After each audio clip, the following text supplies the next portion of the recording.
Mail ID chat box में mention कर देना, ठीक है? इस वाली नोटबुक, जो ये वाली नोटबुक जिसके साथ शेयर नहीं है, वो चैट बॉक्स में अपनी मेल आईडी मेंशन कर देना।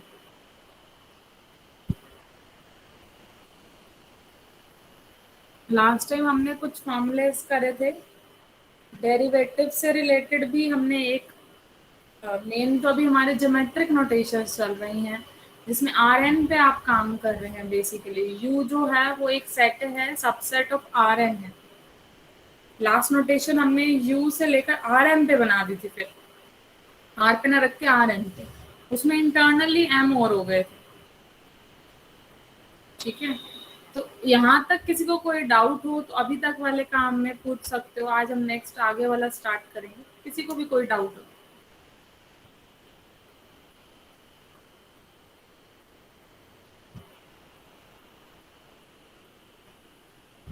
चलिए देन स्टार्ट करते हैं। नेक्स्ट आपके पास इसमें आता है इंडिकेटर फंक्शन। कभी सुना है किसी ने इंडिकेटर फंक्शन के बारे में? क्या होता है इंडिकेटर फंक्शन?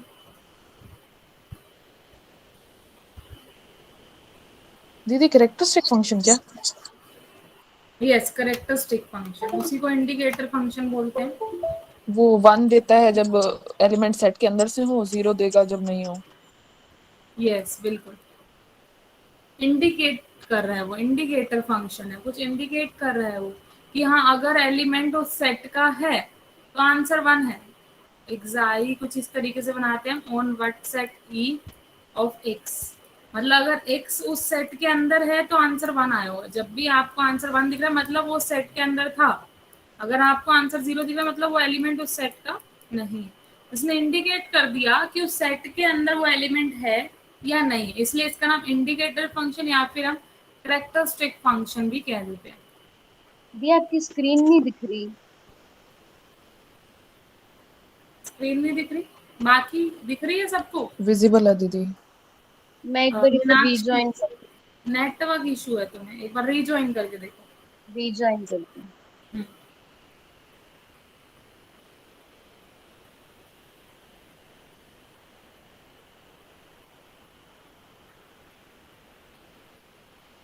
मनीष समझ आ रहा है? Yes ma'am.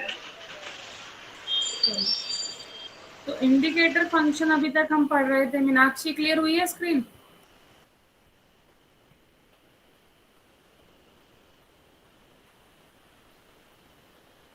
नहीं दी अभी नहीं हुई, नेटवर्क इशू ही है। आप पढ़ा लो, मैं देखती हूँ हाँ रिकॉर्डिंग तुम देख। ठीक है, बाद में रिकॉर्डिंग से भी देख लेना, अभी सुन लो।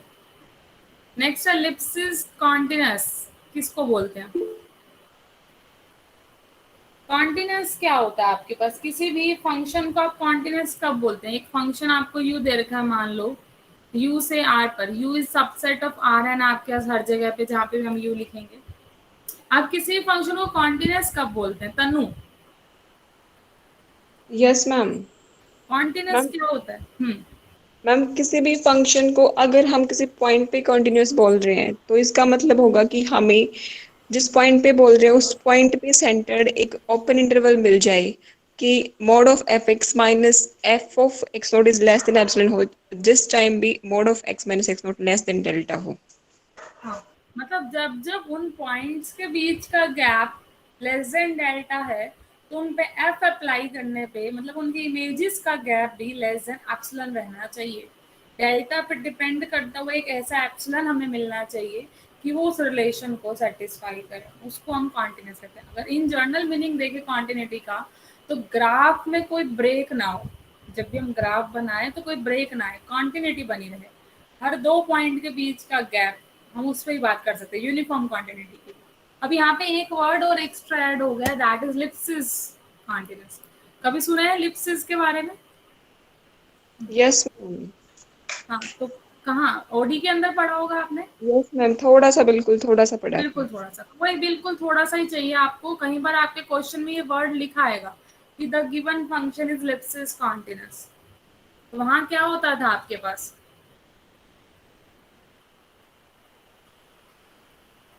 तो लिप्सिस में फर्क क्या रहता है? इसमें भी 2 पॉइंट के बीच का गैप ही ले रहा है। एनी 2 पॉइंट, हम कोई भी 2 पॉइंट उठाएं यू से, हर 2 पॉइंट के बीच का गैप और उनकी इमेजेस का गैप, उसको वो कंपेयर करता है। किस तरीके से कि अगर मैं इसको किसी कांस्टेंट से मल्टीप्लाई करूं तो ये हमेशा इससे लेस है। कहीं ना कहीं ये कॉन्टिन्यूटी को भी अप्लाई कर रहा है।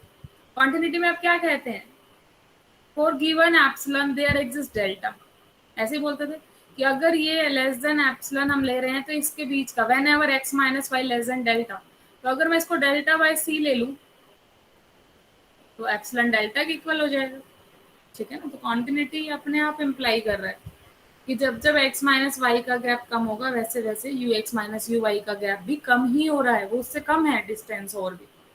ठीक है, तो कॉन्टिन्यूटी को तो कहीं ना कहीं इम्प्लाई कर ही रहा है। साथ साथ हम जो यहाँ से लिप कांस्टेंट निकलता है दैट इज सी, सी को हम क्या बोलते हैं, लिप कांस्टेंट, ये कांस्टेंट है इसका। ठीक है, और आप अगर ध्यान से देखें u ऑफ x की वैल्यू तो क्या आएगी, u ऑफ x जो भी होगा वो r में जाएगा, u ऑफ y भी r में जाएगा। तो इस साइड वाला नंबर तो आपका r का है, लेकिन इस साइड वाला नंबर देखो x और y दोनों u से थे, u belong to Rn, subset of Rn। तो इधर वाले क्या है आपके पास, Rn नंबर के बीच का गैप है। यहाँ पे हम इन शॉर्ट क्या निकाल रहे हैं, नॉर्म निकाल रहे हैं इनका। जब भी हम गैप मोर देन 1 के लिए लेते हैं Rn टप्पल में होगा, तो इधर वाले साइड की लेंथ Rn वाली आने वाली है, लेफ्ट हैंड साइड आपकी एक सिंगल वेरिएबल R के अंदर थी। ध्यान से देख के चलना, हम यहाँ पे क्या कंपेयर कर रहे हैं, इधर जस्ट एक सिंगल पॉइंट है, इधर आपके Rn का टप्पल। तो इस Rn वाले टप्पल को पहले आपको नॉर्म निकालना पड़ेगा। नॉर्म क्या होता है, बस एक लेंथ होती है, एक सिंगल आंसर दे जाती है, फिर आप सिंगल आंसर को सिंगल आंसर से कंपेयर कर सकते हैं। अभी कंपेयरेबल नहीं थे, अगर मैं इधर Rn लिख रही हूँ इधर R लिख रही हूँ, अभी कंपेयरेबल नहीं थे।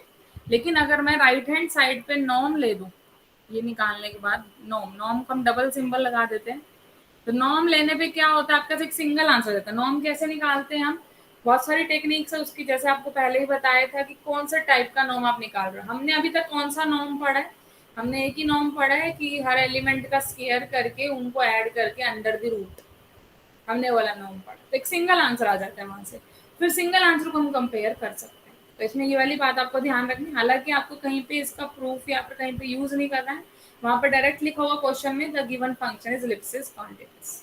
ठीक है, चलिए तो इसका नेक्स्ट आपके पास इसमें आता है कॉन्वोल्यूशन। तो कॉन्वोल्यूशन का तो आपने यूज शायद पता नहीं अब तक कितनी बार कर लिया, लैप्लास ट्रांसफॉर्मेशन में किया होगा, इस टॉपिक को पढ़ा होगा आपने स्पेशल फंक्शन की बुक में। तो कॉन्वोल्यूशन क्या होता है, दो फंक्शन का निकाला जाता है, कोई दो फंक्शन गिवन होते हैं आपको, उन दो फंक्शन पे कॉन्वोल्यूशन स्टार से हम रिप्रेजेंट करते हैं। कैसे अप्लाई होता है, मान लो कॉन्वोल्यूशन निकाल रहे हैं हम इसका, तो इंटीग्रेशन करना होता है आपको, f of x minus y, difference बनाओ, जी ऑफ वाई लिखो, डी वाई। ठीक है, इसका इंटीग्रेशन जब आप विद रिस्पेक्ट टू वाई करेंगे तो यहाँ पे क्या हो जाएगा, वाई का इंटीग्रेशन करने पे जो फाइनली लिमिट है, देखो इसमें लिमिट कहीं लोग 0 to x लिख लेते हैं, कहीं लोग नहीं लिखते। ठीक है, कहीं इसकी limit minus infinity to infinity भी लिख लेते हैं, डिपेंड करता है आपके पास क्वेश्चन क्या है। तो आप लिमिट के बिना ही लिखो जब तक वो कुछ नहीं बोल रहा है। ठीक है, तो यहाँ पे कॉन्वोल्यूशन किस तरीके से डिफाइन होता है, आपका सिर्फ इंटीग्रेशन होता है। हम इसको इस तरीके से भी लिख सकते हैं, एफ ऑफ वाई लिख लूँ, जी ऑफ एक्स माइनस वाई लिख लूँ, डी वाई। तो ये क्या बन जाएगा, जी स्टार एफ बन जाएगा। तो जी स्टार एफ और एफ स्टार जी सेम ही होता है। तो बीच में हम कॉन्वोल्यूशन का भी यूज करने वाले हैं, इसलिए आपको डेफिनेशन पहले ही बता दिए कॉन्वोल्यूशन को कैसे अप्लाई किया जाता है। तो ये कुछ नोटेशंस आपके पास थी फंक्शंस के लिए, फंक्शन पे अभी हमने काम किया है। अब हम करेंगे नोटेशन फॉर डेरिवेटिव्स। जब डेरिवेटिव आ जाए तो एन वाले में आपको डेरिवेटिव को कैसे हैंडल करना है। अभी तक आपने डेरिवेटिव करना, पार्शियल डेरिवेटिव हद से ज़्यादा आपने 2 डायमेंशन में सॉल्व किया, 3 डायमेंशन में सॉल्व किया, लेकिन एन डायमेंशन में जाते हो तो थोड़ा मुश्किल काम हो जाता है। एक बार मुझे 2 डायमेंशन में बताओगे, अगर कोई फंक्शन आपको एफ एक्स वाई दे रखा है 2 डायमेंशन का, तो करली एफ बाय करली एक्स की डेफिनेशन क्या होती है।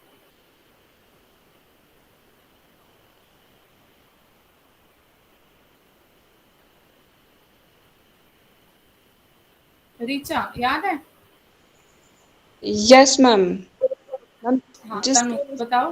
डाल रहे हैं उसी के लिए लिमिट टेंड्स टू 0, और फिर होता है कि f of x plus h और वाई एज इट इज रहेगा minus f of x y और अपॉन में एच, तो ऐसे मतलब होता है। यहाँ पे लिमिट किसकी लगेगी? h टेंड टू 0 टू ये 0 तो हाँ। एक्स्ट्रा वेरिएबल है। क्या करते हैं हम x में सिर्फ इंक्रीमेंटल डिफरेंस देख के y में h limit h tend to 0, मतलब हमने partial derivative with respect to x कर दिया। ऐसा कुछ काम होता है जिसके विद रिस्पेक्ट आप पार्शियल डेरिवेटिव कर रहे हैं, सिर्फ और सिर्फ उसमें इंक्रीमेंट करना है, बाकी फंक्शन एज इट इज रख के डिफरेंस लेना है। बाय में वही वाला वेरिएबल आएगा जिसमें आपने इंक्रीमेंट किया, कितना इंक्रीमेंट किया है वो देखना है हमें, ठीक है। तो वो इंक्रीमेंट हमें क्या बताएगा कि कितना चेंज आया है हमारा एक्स वेरिएबल में, चेंज इन एक्स मतलब partial derivative with respect to x. ऐसे ही अब मैंने आपको अगर u x1 x2 xn का फंक्शन दिया है, u क्या कर रहे थे हम, u से r तक जा रहा था, हमारे पास u सबसेट ऑफ rn है, ये हमारे पास। तो अगर मैं कोई भी एलिमेंट ले रही हूँ इसका, u x फंक्शन है u ऑफ x, तो मैं इसके किसी भी वेरिएबल के विद रिस्पेक्ट, x क्या है यहाँ पे, x1 x2 xn, एन टप्पल का कोई भी वेक्टर है, तो मैं पहले मान लीजिए विद रिस्पेक्ट टू x2 करना चाहती हूँ। इसका मीनिंग क्या है, u x1 x2 plus h हो जाएगा, x3 और xn ये एज इट इज आएगा, minus u x1 x2 xn हो जाएगा, बाय में x2 में जो आपने ऐड किया h लिमिटेड टेंड टू 0, ऐसे ही होगा, ठीक है। इट मीन्स हम कैसे लिख सकते हैं इसको, हमने बेसिकली क्या किया है, इसमें 0 ऐड किया, इसमें भी 0 ऐड किया, इसमें भी 0 ऐड किया, तो मैं इसको कंबाइन करके लिख सकती हूँ u x प्लस h e i, ये लिख सकते हैं e2 h e2। ये क्या बनेगा, इसको खोल के देखें एक बार, ये यही बन रहा है नहीं बन रहा।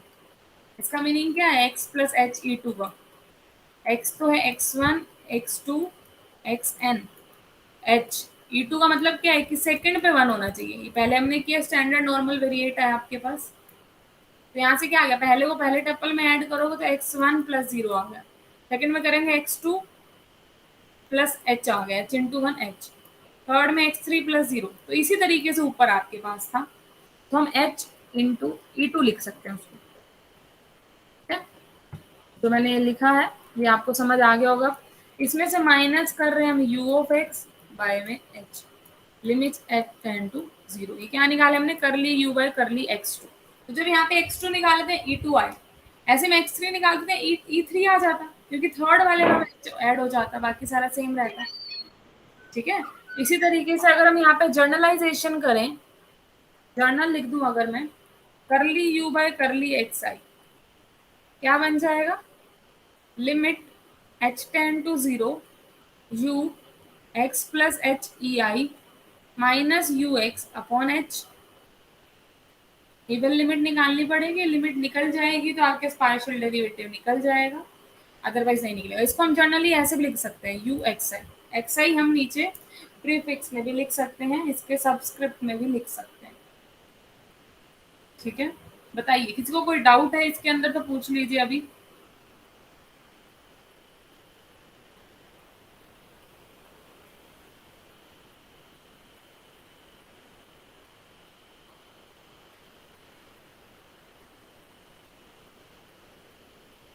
देखो सिमिलरली जैसे हमने नोटेशन लिया यू एक्स आई के लिए, ऐसे ही अगर आपको नोटेशन मिल जाए u x one x two, चलो अब ये बताओ ये कैसे निकलेगा, इसका मतलब क्या है, curly two u by curly x one curly x two, और we can write curl by curl x one of curly u by curly x two, यही मीनिंग हुआ।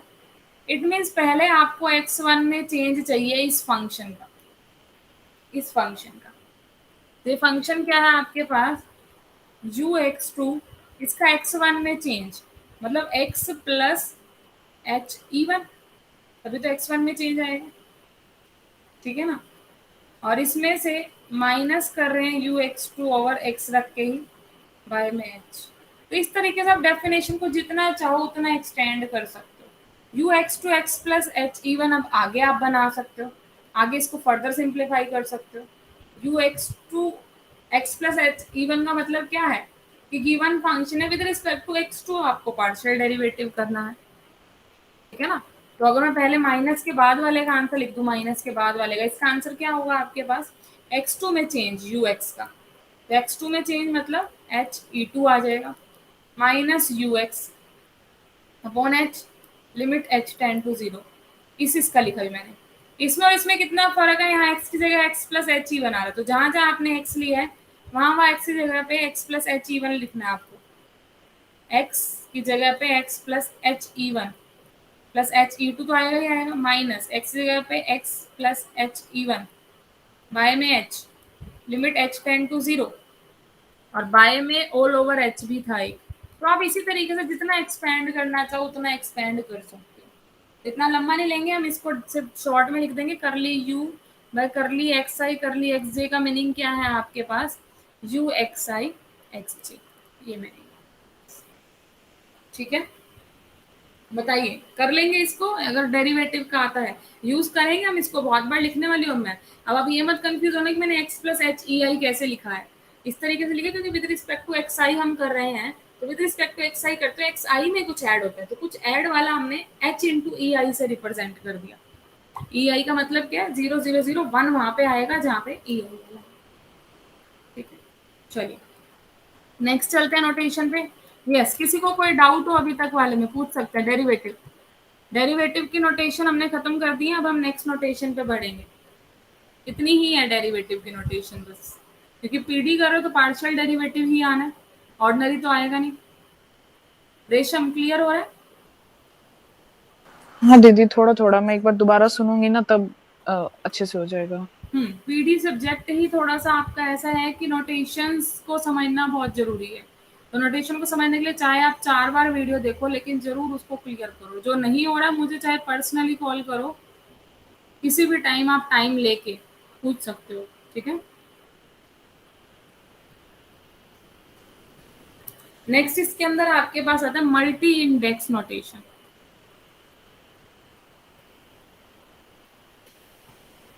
देखो मल्टी इंडेक्स नोटेशन में क्या है आपके पास, इसमें आपको इंडेक्स पे काम करना है। मतलब किसी वेक्टर को मल्टी इंडेक्स वेक्टर हम कब कहेंगे, जब एक सिंगल वेक्टर के लिए हम टप्पल की फॉर्म में लिख रहे हैं। जैसे कि मैंने एक वेक्टर लिया अल्फा, कुछ इस फॉर्म का लिया, alpha 1 alpha 2 alpha n tuples लिए मैंने इसके अंदर, जिसमें हर अल्फा आई आपके पास नॉन नेगेटिव होना चाहिए। नॉन नेगेटिव मतलब पॉजिटिव या फिर 0 भी हो सकता है, तो इसको हम मल्टी इंडेक्स बोलते हैं। Multi index vector, multi index vector क्या है, जब उसमें कुछ टपल्स हो आपके पास फिक्स्ड और इस तरीके से हो कि जब आपका हर वेक्टर उसके अंदर जो एलिमेंट आ रहा है वो ग्रेटर इक्वल टू 0 है। ठीक है, साथ साथ ऑर्डर भी बता सकते हैं हम, इसका ऑर्डर कितना है। ऑर्डर बताने के लिए कैसे बताना है आपने, ऑर्डर को हम इससे रिप्रेजेंट करते हैं डिटर्मिनेंट वाले से ही। ऑर्डर ऑफ अल्फा कितना आएगा, इन सबका जो सम आएगा, जो इन सबका सम होगा alpha 1 plus alpha 2 plus alpha N, that is the order I1 2 N alpha I. जैसे कि अगर मैं ये कह दूं, मैंने अल्फा आपको दे दिया 1 2 3, yes this is a multi index, क्योंकि सारे पॉजिटिव हैं और सम कितना आ रहा है, इसका ऑर्डर बन गया 6। तो ऐसे आप कितने बना सकते हैं, अगर मैं कहूँ ऑर्डर 6 वाले मुझे मल्टी इंडेक्स वेक्टर बताओ, बताओ आप कितने बना सकते हो, मुझे बता सकते हो। 6 ऑर्डर वाले आपको बनाने हैं, 3 टप्पल वाला, सिर्फ 3 टप्पल वाला ही कह रही हूँ मैं आपको, मतलब 3 ऐसे नंबर जिनका सम 6 आए और उनकी वैल्यू आपके पास 0 या उससे बड़ी हो, 0 या उससे बड़ी हो। बताइए कोई भी एक पेयर, चलिए एक एक करके पेयर बताइए। तन्नू पहले आप बताओ एक पेयर।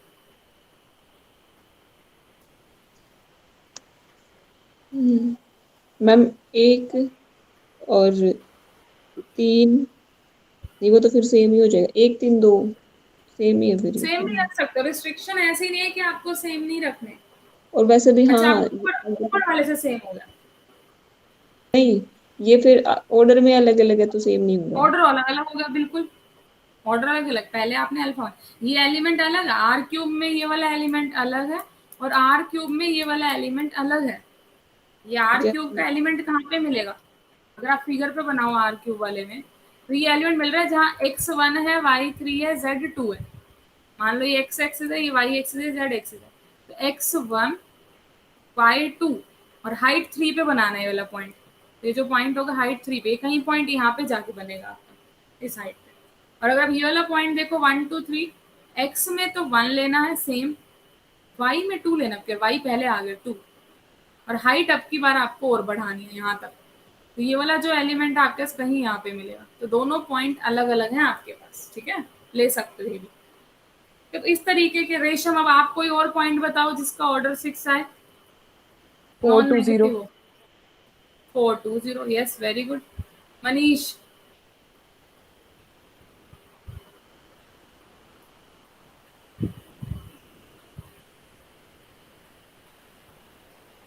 मनीष सुन रहे हो? मनीष लेफ्ट हो चुका है क्या? लीव हो गई उसकी मीटिंग। रीचा तुम बताओ। 2 2 2। 2 2 2, यस, 2 2 2 वाली टर्न हो गई। नेक्स्ट कौन रह गया है? मीनाक्षी। 006।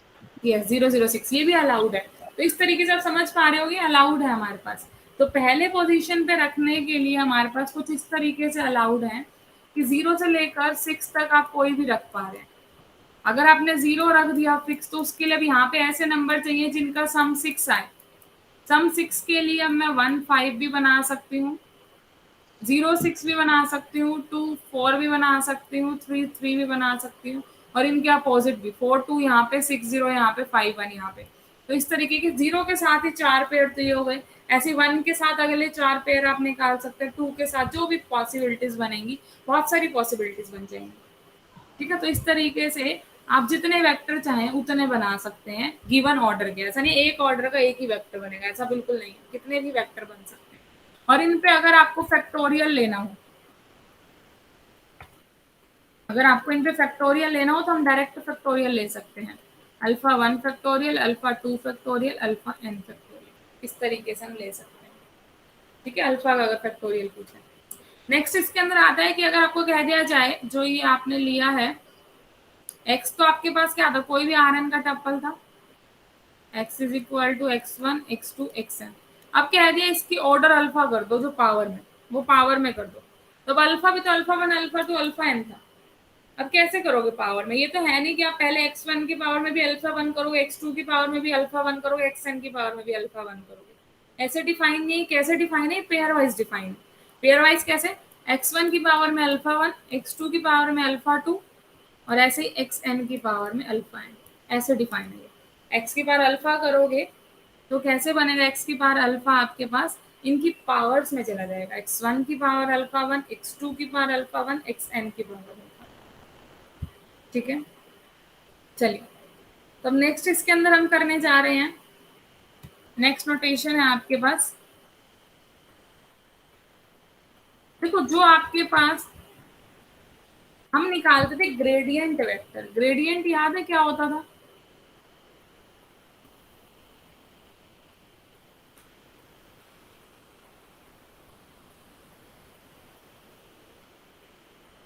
ग्रेडियंट, फ्लूइड डायनामिक्स, किसी ने बीएससी मैथ्स ऑनर्स की हो पहले? मीनाक्षी, रेशम, दीदी डेल वी इनटू में समथिंग कुछ मल्टीप्लाई में।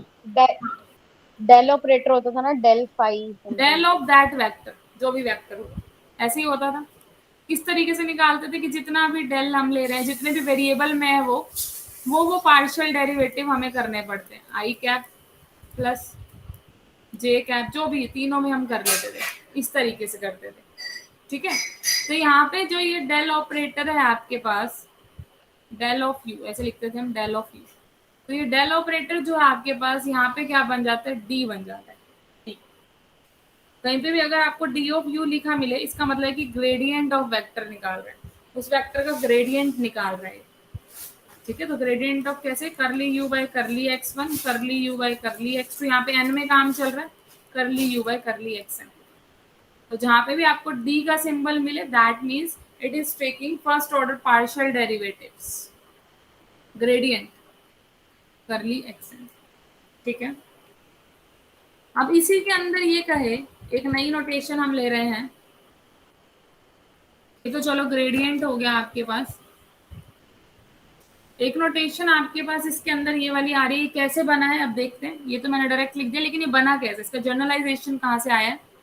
D alpha u x, main definition ये है आपके पास, डी अल्फा यू एक्स। इसका मीनिंग क्या है डी अल्फा यू एक्स का? अल्फा वही है आपके पास, यहाँ पे मल्टी इंडेक्स एक वेक्टर है आपके पास, alpha is equal to alpha 1 alpha 2 alpha n। u of x, जहाँ पे आपका x क्या है, x1 x2 xn। u एक फंक्शन है आपके पास, u is a function of n tuples. u is from capital U to R, जो अभी तक पढ़ते आए हैं वही है। तो इसको हम कैसे करेंगे सॉल्व? इसको सॉल्व करने के लिए आपको पार्शियल डेरिवेटिव लेना है u का विद रिस्पेक्ट टू x1 की पावर अल्फा 1, x2 की पावर अल्फा 2 एंड xn की पावर अल्फा n। और यहाँ पे भी आ जाएगा अल्फा, तभी तो टोटल सम ठीक हो पाएगा ना। अल्फा क्या होता है? अल्फा का जो ऑर्डर होता है that is alpha 1 plus alpha 2 plus alpha n। Total derivative यही चल रहा है, alpha 2 alpha 1 alpha n with respect to x1 की अल्फा 1, x2 की अल्फा 2, xn की अल्फा n। इनके विद रिस्पेक्ट करने हैं हमें। ये अभी हमने पीछे लिखा ही था। ये वेक्टर कैसे बना था? x की पावर अल्फा से, x की पावर अल्फा से। तो एक्चुअली में ये है क्या, अगर इसको शॉर्ट में लिखूं, करली x1 अल्फा 1, करली x2 अल्फा 2, करली xn alpha n over u पे आपको पार्शियल डेरिवेटिव्स अप्लाई करने हैं। n पार्शियल डेरिवेटिव लेने हैं आपको, किसके विद रिस्पेक्ट? x1 की अल्फा 1, x2 की अल्फा 2, xn की अल्फा n। इसके विद रिस्पेक्ट आपको पार्शियल डेरिवेटिव्स लेने हैं। और we can write it as, एक और नोटेशन है इसकी, इस नोटेशन से भी लिख सकते हैं हम इसे, product of I1 to n curl by curl xi alpha i power of u। ये काम चल रहा है आपके पास। मतलब u पे पहले आप n वाला लगा लो, फिर n-1 वाला लगा लो, इसी तरीके से लास्ट 1 तक आपको अप्लाई करने हैं पार्शियल डेरिवेटिव। ठीक है, तो एक नोटेशन है ये। अभी इस नोटेशन को देख के घबराना मत, एग्जाम्पल से भी अभी हम देखेंगे। इसको स्पेशल केस 1 के लिए लेके जाएंगे। एन में करना तो देखो कॉम्प्लिकेटेड है काम, लेकिन 1 के लिए हम जरूर करेंगे, स्पेशल केस 1 वाला करेंगे। इसके बाद आपके पास जो नेक्स्ट आता है इसके अंदर, ये तो हमने निकाला है D alpha u x, D alpha u x निकाला है। अब मैं कहूं अल्फा तो आपका जर्नल था, अल्फा क्या था? अल्फा 1 अल्फा 2 अल्फा n, एक वेक्टर था। अब मैं कहूं कि मेरे पास कोई भी एक नॉन नेगेटिव इंटीजर है। अब मैं इंटीजर डेरिवेटिव करना चाहती हूँ, नॉन नेगेटिव इंटीजर है। ऊपर अल्फा तो अल्फा 1 अल्फा 2 अल्फा n, एक n वेक्टर था जो हमने पावर में रखा है डी अल्फा यू एक्स। अब हम पावर में रखना चाह रहे हैं एक इंटीजर डी के यू एक्स, एक इंटीजर रखते हैं। मतलब मान लो उस इंटीजर की वैल्यू 3 भी ले सकते हैं, जो पीछे हमने 6 ली थी 6 भी ले सकते हैं। हमने एक 6 लिया था ना, भी 6 के पेयर बनाए थे। तो हम चाहते हैं D6 UX निकालना, D6 UX। तो कैसे निकलेगा? आपको डी अल्फा UX ही निकालना है जो ऊपर आप निकाल रहे थे, लेकिन वो सारे अल्फा के लिए निकालना है जिनका मोड के आ रहा हो, जिनका सम के आ रहा हो। मतलब 6 सम वाले आपने जितने भी निकाले थे, उन सभी पेयर के लिए आपको डी अल्फा निकालना पड़ेगा। Set of all partial derivatives of order के, यहाँ पे ये कहना चाह रहा है, set of all partial derivatives of order के। ठीक है, ऑर्डर के जितने भी पार्शियल डेरिवेटिव आएंगे उसका सेट हमने बनाया डी के यू एक्स। जैसे कि यहाँ से एक बार हम सिंप्लीफाई करते हैं, इसको छोटा सा ले रही हूँ मैं। यहाँ पे हम ऐसे भी लिख सकते हैं, फाइनली अगर मुझे इसका मोड निकालना हो, इसका मोड कैसे निकलेगा? ये तो एक सेट आएगा ना, सेट, बहुत सारे एलिमेंट आएंगे इसके अंदर। अगर इसका मोड लेना हो, मोड क्या आ जाएगा? समीशन करना है mod alpha is equal to k. मतलब जितने भी ये सारे आए हैं, जितने भी आंसर आएंगे आपके पास, उनके मोड का स्क्वायर करो, उनका सम करो, then under the root.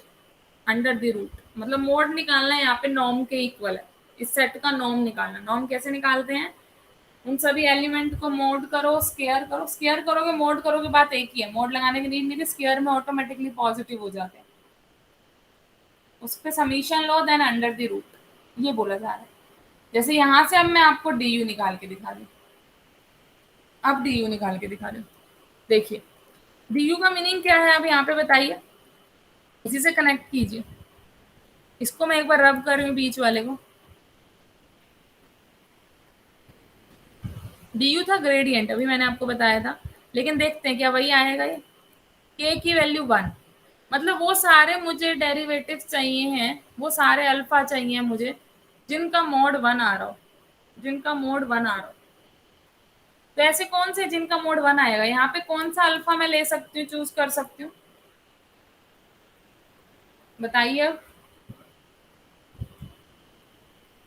Alpha is equal to alpha 1, alpha 2, alpha n, वो n वेक्टर्स का मुझे सेट बताइए जिनका ऑर्डर 1 बनेगा। ऑर्डर कैसे निकाल रहे थे हम, ऑर्डर कैसे निकाल रहे थे, मोड ऑफ अल्फा क्या था, ऑर्डर था मल्टी इंडेक्स का, ऑर्डर था सम ऑफ, उनका हम सम करना। मैम E1 हाँ, E2 EN। यस, यही बनेंगे ना पेयर। मुझे ऐसे n टप्पल चाहिए हैं जिनका सम करने पे 1 आए। तो एक बार एक जगह 0 ले लो, एक 1 ले लो, बाकी सारे 0 ले लो। एक बार कहीं और 1 लेके बाकी सारे 0, एक बार कहीं और 1 लेके बाकी सारे 0। It means E1 E2 EN, यही पॉसिबिलिटीज बनेंगे, यही अल्फा मुझे मिल सकते हैं जिनके लिए मेरा 1 आंसर आएगा, मेरा 1 आंसर आएगा। क्लियर है ना बात। इट मीन्स मैं अगर यहाँ से सेट बनाने लगूं तो सेट कैसे बनेगा, एक बार अल्फा को मैं E1 रखूंगी, E1 रखना मतलब D E1 UX, ये आ गया। फिर D E2 UX, ऐसे D EN UX, इस तरीके का काम। अल्फा एक बार 1 0 0 0, एक बार अल्फा 0 1 0 0 0, यही था। अब डी अल्फा यूएक्स डिफाइन कैसे था वो तो लिखो, इसकी वैल्यू भी तो निकालनी है हमें आगे। तो डी अल्फा यूएक्स डिफाइन आपका ये था, पार्शियल डेरिवेटिव लेने थे आपको with respect to x1 alpha 1, x2 alpha 2, xn alpha n, और यहाँ पे आ गया था आपके पास अल्फा, ये आ गया था। ठीक है, तो यहाँ से और क्या लिख सकते हैं हम,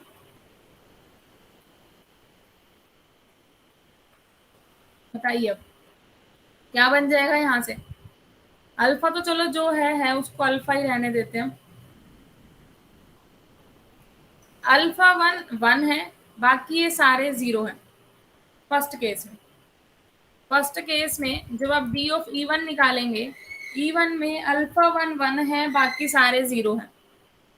तो इसके अंदर अल्फा 1 को तो 1 रख दो, बाकी 0 रखोगे। देखो इसकी पावर, किसी की पावर 0 हो वो तो 1 ही हो जाता है, तो बाकी सारा आगे वाला 1 हो जाएगा। यहाँ पे भी सिर्फ फर्स्ट वाला आ जाएगा 1। तो आपके पास इन शॉर्ट ये आ गया करली u बाय करली x1, किसकी वैल्यू, डी E1 u की, करली u बाय करली x1। ऐसे ही इसकी पहली वैल्यू होगी करली u बाय करली x1, अगली आ गई करली u बाय करली x2, और चलते चलते अगली करली u बाय करली xn। यही तो हमने लिखा था du। तो अब समझ आ रहा होगा आपको du क्या है। Yes ma'am. यस, तो ये थोड़ा सा काम कॉम्प्लिकेटेड जरूर है, लेकिन जब आप सारी नोटेशंस को एक बार माइंड में सेट कर लेंगे तो समझ आएगा। हमें सिर्फ क्या चाहिए पेपर में, अभी जब हम करेंगे काम, हमें सिर्फ डी यू चाहिए था। तो डी यू आपको याद हो गया, डी यू क्या है, करली यू बाय करली x1, करली यू बाय करली x2, करली यू बाय करली xn, ये हमारा डी यू है। D you is the first orders derivatives लेने आपको, पार्शियल डेरिवेटिव उसका सेट है। ठीक है, ग्रेडियंट है हमारे पास। एक और हमारे नीड में आएगा D2U, ये दो ही चाहिए, DU चाहिए, D2U। D2U का मतलब क्या है, वो सारे अल्फा जिनका मोड 2 आ रहा है उनका सेट हमें इकट्ठा करना है, उन पे हमें डी अल्फा अप्लाई करना है।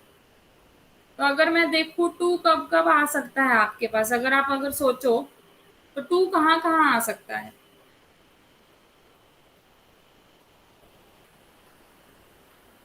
बताओ। 1 2 पहली 1 पोजीशन पे 2 ले लो, बाकी सारे 0 ले लो एक बार के लिए। ऐसे ही सारे इधर भी ऐसे ले लो, तो एक तो ये वाली हमारी सारी पॉसिबिलिटीज बन जाएंगी। एक पॉसिबिलिटी ये है कि मैं 2 जगह पे 1 1 रखूं, बाकी सारे 0 कर दूं, फिर अनदर कोई और 2 पे, कोई और 2 पे, कोई और 2 पे। बात क्लियर हो रही है? क्या इतने ही पेयर मिलेंगे? इसके अलावा भी कोई और बना सकते हो आप?